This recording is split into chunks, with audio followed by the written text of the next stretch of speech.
Welcome to Foundation Friday. The dedication and covenant of silent unity was signed on December 7th, 1892 by Charles and Myrtle Fillmore, founders of the Unity movement.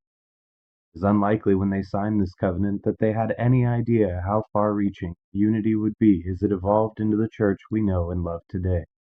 We invite you to join us as we explore and share some of the original ideas, teachings, and writings of the men and women who created the foundation of the Unity Church. Hi there. Thank you for joining us today for our Foundation Friday series. Today, we are looking into the backstory of Reverend Jack Boland.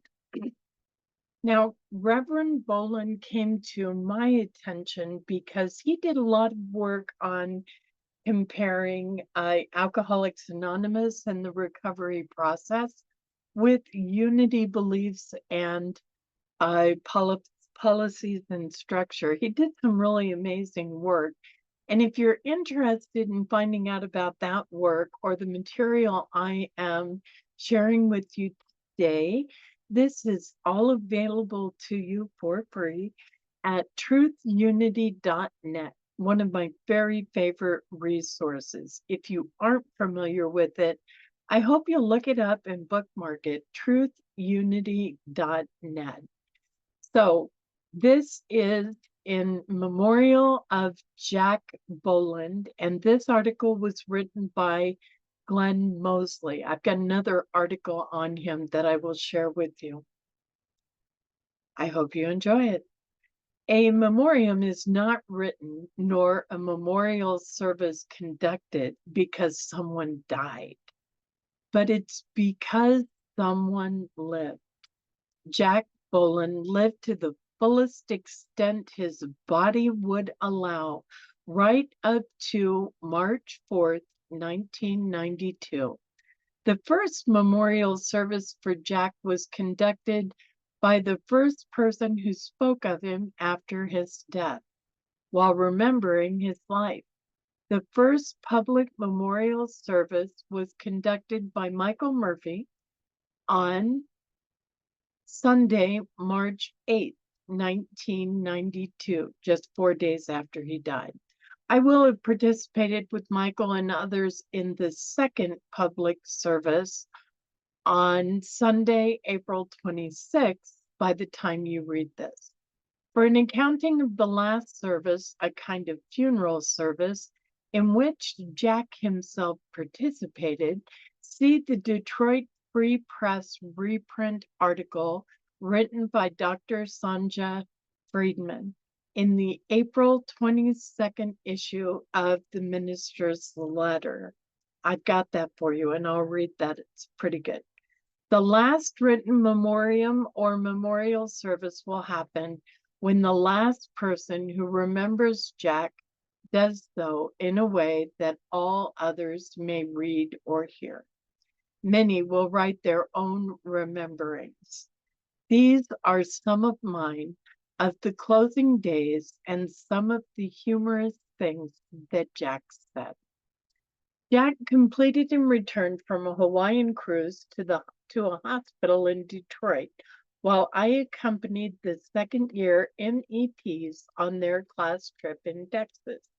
It was a weekend, so Michael Murphy called my home, Martha called the next hotel we were busing to, and began calling regional representatives to ask that they begin the prayer chain calling.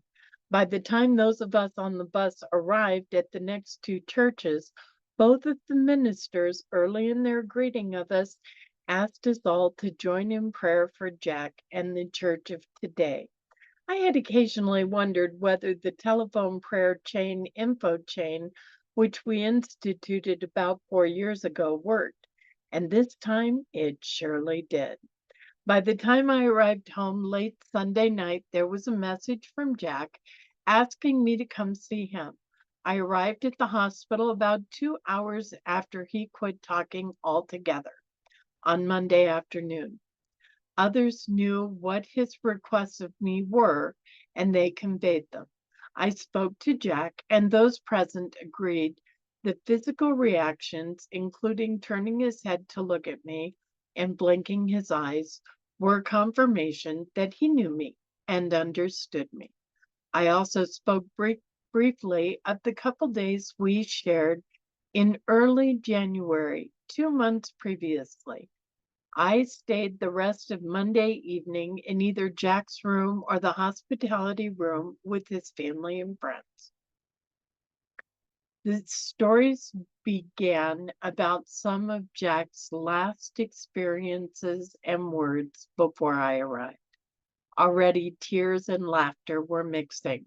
On Friday night, Jack received a call from Robert Scholler. After hanging up, Jack decided that would be the last call he would take.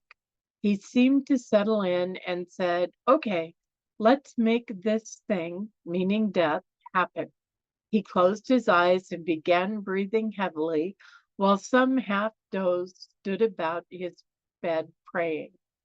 After 15 minutes or so, he opened his eyes and said, "It's going to be awfully embarrassing if I don't just die now." On a similar occasion the next day, when he opened his eyes, Jack said, "Darn, it's hard to give up control." The mixture of tears and laughter throughout the week that followed Jack's death on March 4th and during the celebration of life service at the church on March 8th were marked efforts of family, friends, staff, and congregants to begin healing from a deep feeling of pain and loss. As to the actual recovery from this loss, there will be much laughter and many tears for a long time to come. Darn, it's hard to give up control. So, as promised, here is the other article. This is The Loving Funeral for One Still Living, reprinted with permission from the Detroit Free Press, February 19th, 1992. And remember, he died March 4th, so this was written before he died. By Dr. Sonia Friedman. I watched a man conduct his own funeral service Sunday, and it was one of the most life-affirming and loving acts I have ever witnessed. With extraordinary courage, the Reverend Jack Boland of the Church of Today in Warren brought together his flock, family, and friends to tell them he has terminal cancer. Jack, whom I've known for more than a decade, asked a number of his friends to speak at this service. I was one of them. Author Wayne Dyer was there to thank Jack for being the closest thing to a father he ever had. Michael Wickett of the Church of Today talked of Jack's belief in him. Singer Larry Gatlin of the Gatlin Brothers told of how Jack encouraged him during his most difficult days. Ralph Nicholas of Dale Carnegie told of old times together. I was in good company when my turn came. Jack Boland has been a controversial figure. So are most people who live their lives differently from the masses. And most leaders live lives that are different. The Jack I know gives the people of his church and others a sense of belief in themselves. He helps them recognize that as they change themselves, they change everything in their world. He talks about loving oneself and others as something to be practiced daily, not as an art form. Unlike many who use their pulpits to teach hate and separation of peoples, religions, and races, Jack preaches about similarities. As other ministers teach their congregations to fear, Jack teaches his to love, to connect, and to live each moment. His teachings have been a light in a forest of a number of religious teachings.